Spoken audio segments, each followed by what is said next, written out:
everybody, I'm Natalia Bonner. Welcome back. Okay, I am super duper excited about this new quilt for a few reasons, but first reason is because Chesney made this super cute glitch mode quilt. Now Chesney is going to actually join me in today's video and share a little bit of what she learned. So I had so much fun quilting this quilt. It was so fun to quilt a real quilt because I've quilted some in the past, but it was never a real piecing. It was kind of just 9 patch along blocks. But I had so much fun doing this. I learned so many things, and I hope this gives you some inspiration. Now, the quilt that Chesney made, the pattern is called Glitch Mode. It was designed by the Quilty architect. I will be doing all of my quilting here on my Gamel 22-inch machine. This is going to be hand-guided quilting. Obviously, it's all going to be ruler work because we want to keep it really modern and crisp and clean. I'm going to be using 1 layer of Quilter's Dream Poly Deluxe batting. And of course, Chesney wanted it really soft, so we put some Minky on the backing. Let's get stitching.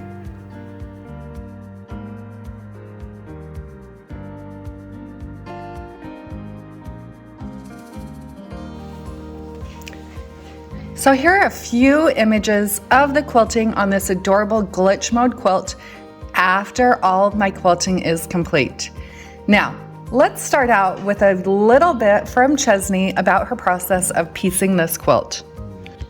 I started out by choosing this super cute half-yard bundle from Everyday Fabrics on Etsy. I started out by putting my pattern in a 3-ring binder, and from there I took notes on how much I need to cut of each fabric, and boy did I know there was so much homework in quilting.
Next, I did a whole bunch of cutting, and I learned how to use a ruler, how to hold it, how to replace a rotary blade, and all of that fun stuff.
So I did even more cutting, and then after I was done with that, I placed them all on paper plates to keep them organized.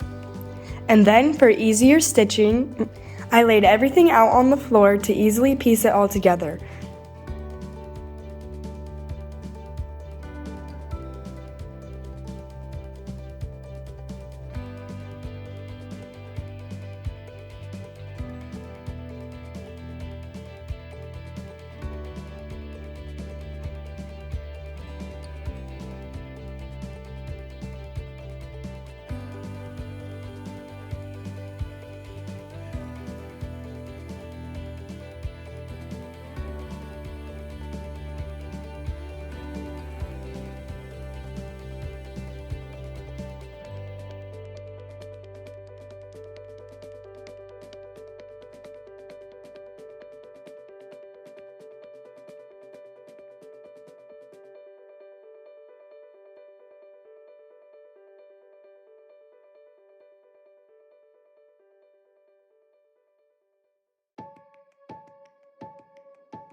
Here's my quilt all laid out. I think the colors are so cute.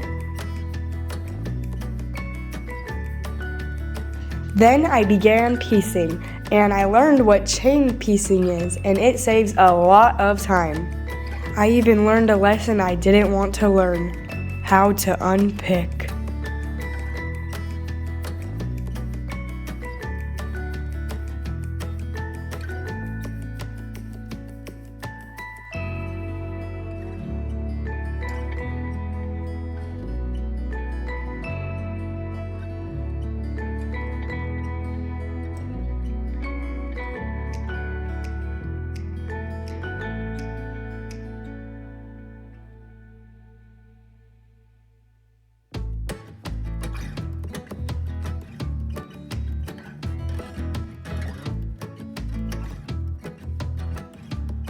And ta-da! I finished! Next, I chose a soft minky back to go on the backing of this quilt, and you can get your minky at any local quilt store. Our quilt store is Quilted Works. Now it's time to get started on the quilting. So I loaded this quilt on my machine sideways. It's something you'll often see me do with my machine quilting. A quilt like this, because it is a lot taller than it is wide, I know that I can quilt more efficiently if I quilt it sideways. The other factor though that does play into how I'm quilting this quilt is that minky backing. Whenever you're quilting with minky, you want to load it so that you're not getting a lot of stretch and a lot of distortion. I want it flat, but I don't want any stretch. So definitely pay attention to the stretch on the minky before you load it. Now, because I work on a Gamel 22-inch machine, you'll see that I'm always working left to right, top to bottom, exactly what I've done here. This is my first pass. The things I want you to notice here, we wanted the quilt to keep with that real glitchy feeling. You know, it's really modern.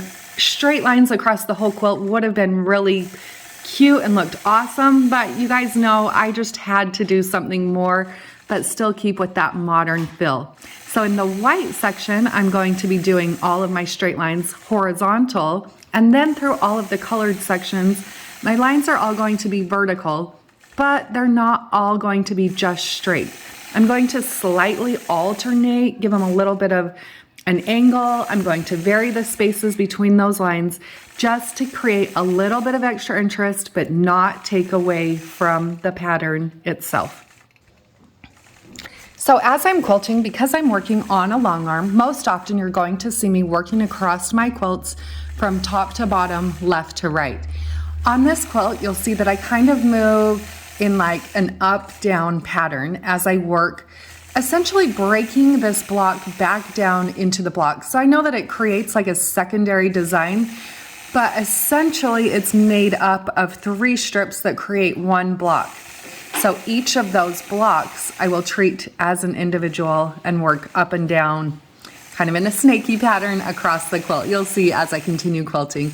So here in this first block, I'm stitching straight lines that are all evenly spaced a 1/2 inch apart. I'm using the marked line on my 4-in-1 machine quilting ruler to keep that spacing nice and consistent.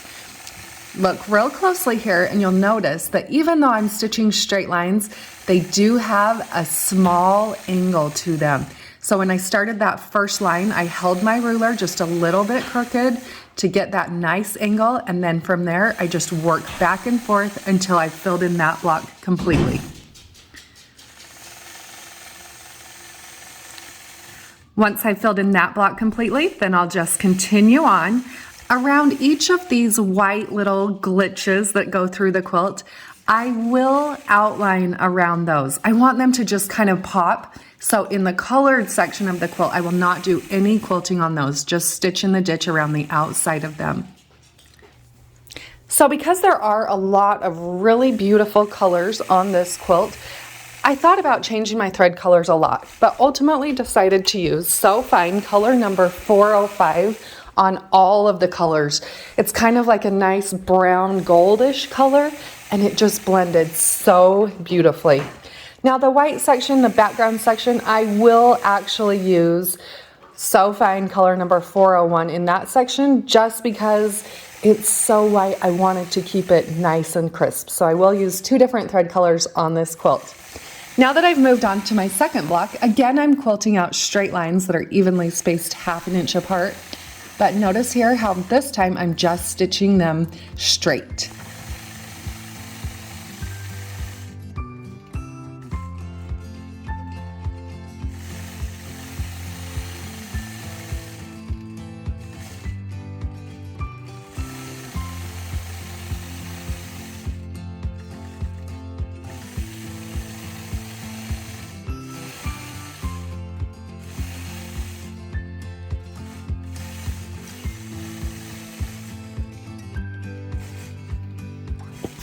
So now when I continue on and move to my next row of blocks, that first block, you'll see I'm going to stitch straight lines again, but now I'm using a small angle. I'm not measuring that angle. There's not necessarily a rhyme or reason to the angle, just something to create a little bit more interest. Now, a few other fun things that I chose to do on here with these straight lines, again, just to create a lot of interest. Sometimes I'll do tighter spacing, so my lines are all spaced 1/4 inch apart.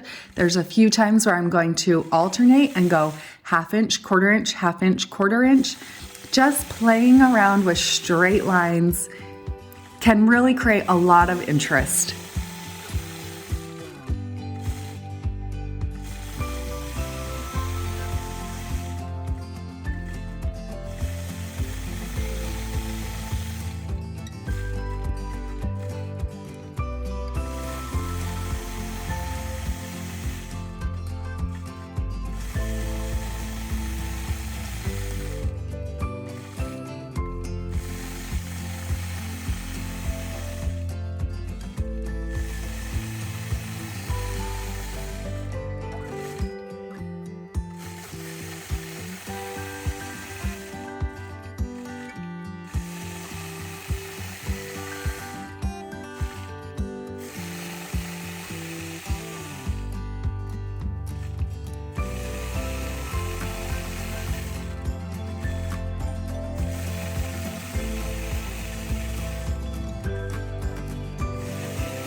So we're making really awesome progress across this quilt. You will notice there was a tiny little tuck that did occur there as I was quilting across this quilt top. We decided to just leave it in there. Once this quilt's washed and that fabric really relaxed, it's so hard to even find that. It's something that really has to be pointed out. Sometimes quilting is not perfect, but overall we end up with great results. And that's okay. We're humans making these cool quilts. So as I continue to work my way across the quilt, like I said, I will switch thread colors now that I've reached that white background section. So in here I'm going to be quilting straight lines, but these lines, even though on camera, because I have my quilt loaded sideways on my machine, they're going to look more like vertical lines, but they are actually horizontal lines on the quilt. Another fun kind of creative little element I added to this quilt. So in the white section, there are a few of those little white glitches pieced into it. I knew if I just outlined those, they're just going to kind of disappear into the straight lines. So I chose to stitch in the ditch around those, but they will have a small zigzag that I've quilted through the center, just the glitches that are in the white section. Now in this background section, I'm going to have a lot of fun playing with my 4-in-1 machine quilting ruler. Because I'm most comfortable working from left to right, top to bottom, I'll start on the left side and I'm just going to fill in with random straight lines. It's actually a lot of fun just to play around and stitch 3 or 4 lines that are 1/4 of an inch apart and then stitch one that's an inch away. I never did any spacing that was larger than 1 inch.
I love how that white section turned out. So much fun. Because the white section is larger than my throat space, as I was stitching those straight lines, I would stitch down. Once I got as far down as my throat space would allow, then I would travel in my ditch. As I advanced my quilt, this photo that you can see here, I have advanced and quilted the background white section. There is a line you can kind of see there through the ditch as I had advanced and then connected my lines. But again, once this quilt is washed and relaxed, you're going to notice the overall effect, not where my thread stops and starts. You're really just going to see the texture that comes to life. So I'll repeat that process working across my quilt, top to bottom, left to right, changing thread colors in the white section and then back to the colored section where I'm using a little bit darker, kind of goldish brown color of thread.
I love how this quilt turned out. Such a fun quilt. I loved being able to machine quilt this adorable quilt for Chesney and hope that she will love it as much as I do.